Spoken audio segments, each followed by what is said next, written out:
Hello friends. आज हम gas games इस पैटर्न की एक और प्रॉब्लम डिस्कस करेंगे। Gas the word. इस प्रॉब्लम में आपको एक एरे ऑफ यूनिक वर्ड्स दिया हुआ है जिसमें हर एक वर्ड 6 लेटर्स लॉन्ग है।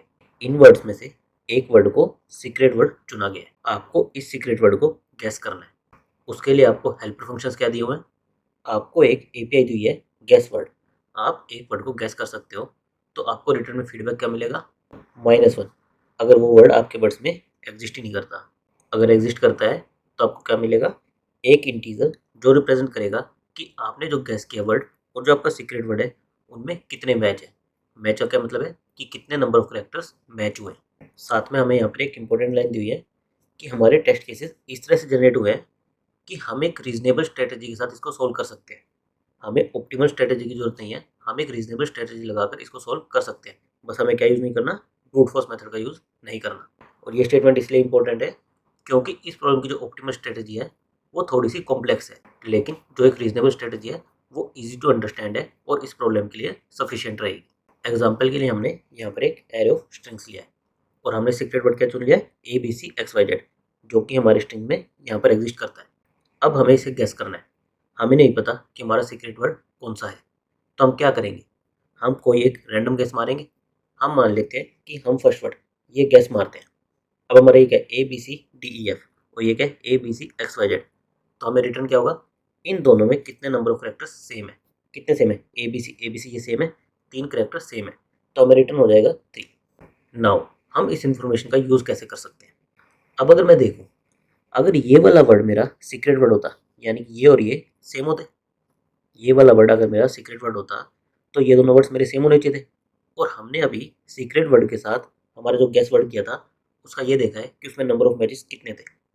तो अब अगर ये और ये वर्ड सेम होता तो अगर मैं इन दोनों का मैच करूं तो मेरे नंबर ऑफ करेक्टर्स कितने सेम आने चाहिए, 3 ही सेम आने चाहिए। क्यों, क्योंकि ये मेरा अगर सीक्रेट वर्ड है तो ये और ये वर्ड सेम है, और इसके साथ हमने अभी मैच किया था कि हमारे 3 वर्ड सेम है, ये हमें फीडबैक मिला था।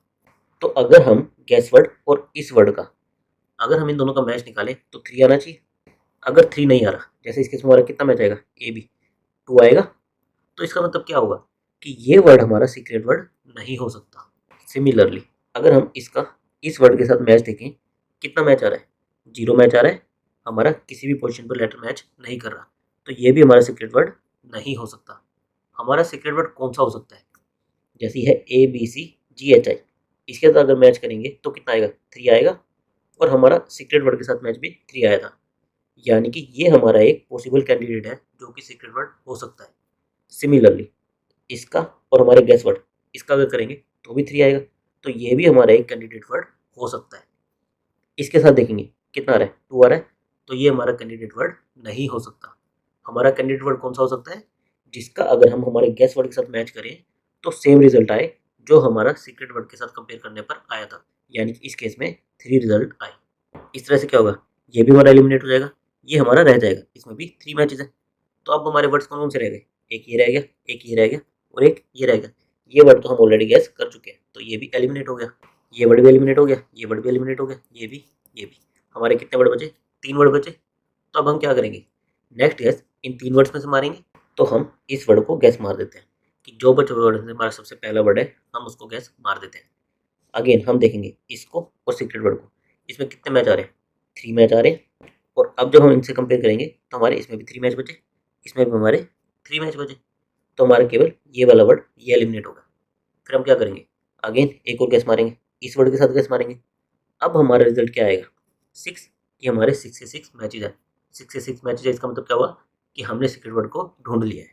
तो ये हमारा सीक्रेट वर्ड था, इसको हम रिटर्न कर सकते हैं। तो इस तरह से इस प्रॉब्लम में हम क्या करेंगे, हम एक वर्ड को गैस करेंगे, उसके कोरस्पॉन्डिंग जो हमें फीडबैक मिलेगा उसके बेसिस पर हम कैंडिडेट्स बनाएंगे। हम बाकी सारे वर्ड्स के साथ देखेंगे कि कितने करेक्टर्स मैच हो रहे हैं। जिन जिन के साथ same number of characters match हो रहे होंगे वो तो हमारे कैंडिडेट्स रहेंगे कि वो अभी हमारे सीक्रेट वर्ड हो सकते हैं। लेकिन जो मैच नहीं हो रहे, जैसे हमारा ये और ये, इस केस में क्या था, 3 था, इस केस में 2 था। हमारे अगर मैच नहीं हो रहे, हमारा सेम रिजल्ट नहीं आ रहा, तो उनको हम एलिमिनेट कर देंगे। इस तरह से हम इस प्रॉब्लम को अप्रोच करेंगे। नाउ हमारे पास एक चॉइस आती है, हम जो रैंडम वर्ड गैस कर रहे थे वो सबसे पहला वर्ड गैस कर रहे थे, फिर बचे हुए कैंडिडेट में से जो फर्स्ट वर्ड था वो गैस कर रहे थे। इस तरह से हम हर बार एक फर्स्ट वर्ड गैस कर रहे थे। लेकिन अगर आप ये स्ट्रेटेजी लगाओगे तो आपका टाइम आउट मार जाएगा। इसका सॉल्यूशन क्या है? आप हमेशा फर्स्ट वर्ड को चुनने के बजाय उसको रैंडमली चुनो। जैसे स्टार्टिंग में आपके कितने वर्ड्स हैं? 8 वर्ड्स हैं, तो आप इसको रैंडमली चुनो। फर्स्ट वर्ड चुनने के बजाय आप रैंडमली ये वाला कोई रैंडमली चुनो। उसके आप क्या यूज़ कर सकते हो? Random function. हर लैंग्वेज में हमारा एक रैंडम फंक्शन एग्जिस्ट करता है, जो हमारी इस रेंज में 0 से लेकर जितना भी हमारा साइज होगा इसके बीच में एक इंटीजर ला के दे देगा और हम उस इंडेक्स वाला वर्ड गैस करेंगे। इस रैंडमाइजेशन को लगाने से आपका सॉल्यूशन एक्सेप्ट हो जाएगा। नाउ रैंडमाइजेशन करने से ये सॉल्यूशन वर्क क्यों करेगा? इसके लिए आप सेम एनालॉजी लगा सकते हो जो आप क्विक सॉर्ट के लिए लगाते हो। क्विक सॉर्ट में जनरली हमारी टाइम वेलोसिटी क्या होती है? एन log ऑफ एन होती है। हमारे सॉर्टिंग के लिए जो क्विक सॉर्ट एल्गोरिथम यूज होता है जनरली एन log एन होती है, लेकिन वर्स्ट केस में एन स्क्वायर जाती है। और हमारा वर्स्ट केस कब आता है? हमारा इनपुट आइदर इंक्रीजिंग ऑर्डर में हो या फिर डिक्रीजिंग ऑर्डर में हो। उस केस में हमारा वर्स्ट केस आता है। और इस टाइप के टेस्ट केसेस कि हमारा इनपुट इंक्रीजिंग ऑर्डर में हो डिक्रीजिंग ऑर्डर में हो, इस टाइप का इनपुट जनरेट करना काफ़ी ईजी है। और इसके सोल्व करने के लिए हम क्या करते हैं? हम रैंडमाइज क्विक सॉर्ट लगाते हैं। जो हमारा पाइवेट एलिमेंट होता है उसको हम रैंडमली चुनते हैं ताकि हमारा इंक्रीजिंग और डिक्रीजिंग ऑर्डर इतनी इजीली ना बने। हमारी एन स्क्वायर की प्रॉब्लम कब आती है? जब हमारा इंक्रीजिंग या डिक्रीजिंग ऑर्डर में हो और हम फर्स्ट या फिर लास्ट हम एक पर्टिकुलर ऑर्डर में अपना पाइवेट को चुन रहे हो। और उसका सोल्यूशन क्या होता है कि हम रैंडमाइज क्विक सॉर्ट, हम जो अपना पाइवेट चुन रहे हैं उसको रैंडमली चुने। तो सेम एनालॉजी हमारी यहाँ पर भी वर्क करती है कि जो हमारे टेस्ट केसेस हैं उनको इस तरह से जनरेट करना काफ़ी ईजी है कि अगर हम एक पर्टिकुलर ऑर्डर कि स्टार्टिंग वाला, लास्ट वाला या हर बार मिडल वाला इस तरह से चुने तो हमारे टेस्ट केस फेल हो। लेकिन अगर हम इस पर रैंडमली चुनेंगे तो हमारा एक पर्टिकुलर ऑर्डर जनरेट करना जिस पर हमारा टेस्ट केस फेल हो वो थोड़ा सा डिफिकल्ट होता है। और प्रैक्टिकली ये अप्रोच आपकी वर्क करती है। ये आपकी ऑप्टिमल अप्रोच नहीं होती। इसमें आपका टेस्ट केस फेल हो सकता है। क्यों? क्योंकि आप हर बार रैंडम वर्ड को गेस कर रहे हो। तो बाय चांस रैंडमली आपके वर्ड इस तरह से चुने गए जो कि इनएफिशिएंट हो, तो उस केस में आपका क्या होगा? टेस्ट केस फेल मार जाएगा। लेकिन मोस्ट ऑफ द टाइम्स ये स्ट्रेटजी आपकी वर्क करती है। और सेम लॉजिक आपके वेल नोन एल्गोरिथम लाइक जो हमने क्विक सॉर्ट डिस्कस किया ये यूज करते हैं। तो इस प्रॉब्लम में हमें बस क्या करना है? सेम हमें फीडबैक के बेस पर कैंडिडेट्स को एलिमिनेट करना है। बस हम क्या करेंगे? जो हम बची हुई लिस्ट में से वर्ड को गैस करेंगे, न्यू वर्ड को गैस करेंगे, उसको हम रैंडमली गैस करेंगे। ना कि फर्स्ट वर्ड, ना कि लास्ट वर्ड, हम रैंडमली गैस करेंगे। कोड में हमें एक वेक्टर ऑफ वर्ड्स दिया था और एक मास्टर एपीआई दी थी जिसका हम गैस फंक्शन कॉल कर सकते हैं। हमें करना क्या है? जब तक हमारे मैथ 6 नहीं हो जाते, जब तक हमें सीक्रेट वर्ड नहीं मिल जाता, हमें क्या करना है? एक वर्ड को गैस करना है और हमारी एपीआई को कॉल करना है। हमें जो फीडबैक मिलेगा हम उसमें ये देख लेंगे कि कितने कैरेक्टर्स हमारे मैच हो रहे हैं। उस फीडबैक के बेसिस पर हम वर्ड्स को एलिमिनेट करेंगे। कैसे एलिमिनेट करेंगे? हमने जो वर्ड गैस किया था और जो हमारे एरे में वर्ड है, हम उन दोनों को कंपेयर करेंगे कि इनमें कितने मैच हैं। अगर वो हमारे फीडबैक से जो हमें मैचेस मिला उसके इक्वल आते हैं, यानी कि वो हमारा एक कैंडिडेट है, तो उसको तो हम अपनी लिस्ट में रखेंगे। अदरवाइज हम उसको अपनी लिस्ट में नहीं रखेंगे, हम उसको अपनी लिस्ट से एलिमिनेट कर देंगे। एलिमिनेट करने के लिए आप क्या कर सकते हो? आइदर जो हमारी ये वर्ड लिस्ट है इसमें से उस वर्ड को इरेज कर दो, या फिर जो आपके पॉसिबल कैंडिडेट्स हैं उसके लिए आप एक अपनी नई लिस्ट बना लो और लास्ट में जो आपकी वर्ड लिस्ट थी उसको न्यू लिस्ट से असाइन कर दो। दोनों ही तरीके आपके वर्क करेंगे। और हमने डिस्कस किया था कि हम गैस वर्ड को रैंडमली गैस करेंगे। हम एक फिक्स ऑर्डर फर्स्ट या लास्ट में गैस नहीं करेंगे, हम उसको रैंडमली गैस करेंगे। उसके लिए हमने क्या यूज़ किया है? रैंड फंक्शन का, जो कि हमें एक रैंडम नंबर जनरेट करके दे देगा।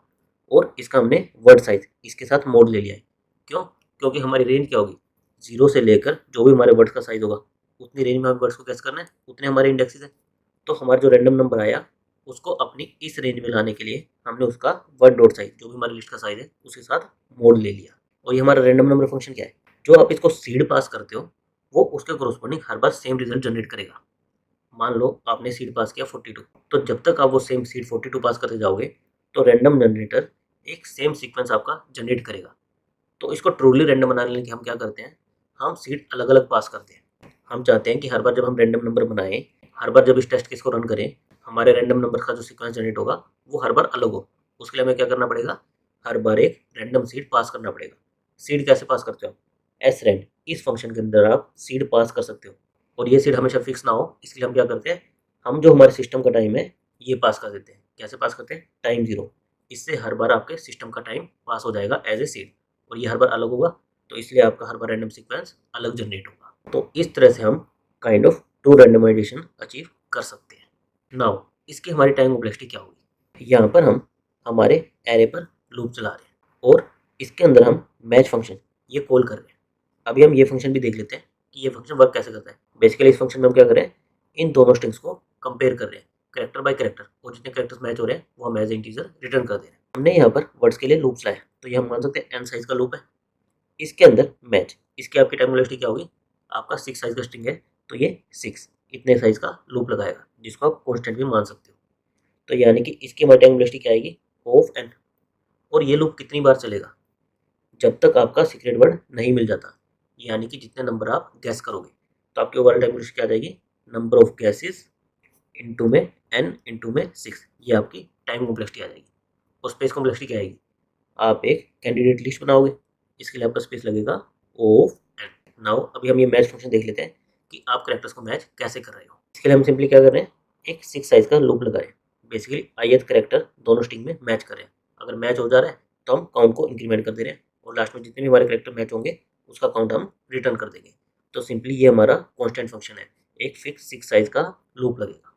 नाउ इस प्रॉब्लम के साथ हमारे गेस गेम्स के पैटर्न्स कंप्लीट होते हैं। हमने 2 पैटर्न देखे हैं। पहला पैटर्न था गेस द नंबर, दूसरा पैटर्न हमने देखा guess the word. Next video से हम ग्रीडी पैटर्न को शुरू करेंगे।